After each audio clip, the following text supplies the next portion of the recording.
আসসালামু আলাইকুম। অভিনন্দন বাংলাদেশ।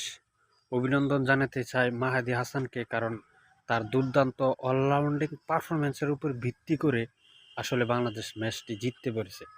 আপনারা যদি দেখেন মাহাদি হাসান, তিনি নতুন বলে বল করতে এসে আসলে প্রথম ওভারে উইকেট এনে দেন, তারপরে আবারও উইকেট এনে দেন। অর্থাৎ টপ অর্ডার যে ব্যাটসম্যান, দুটি ব্যাটসম্যানকেই দুর্দান্তভাবে আউট করেন মাহাদি হাসান, এবং ইকোনমিক্যাল বোলারও তিনি করেন, এবং শেষ পর্যন্ত ব্যাটিংয়েও তিনি পারফরমেন্স করেন। 16 বলে 19 রানে একটা ইনিংস খেলার পর কিন্তু আসলে সুন্দর একটা ফিনিশ হয় এবং ম্যাচটা বাংলাদেশ জিততে চায়।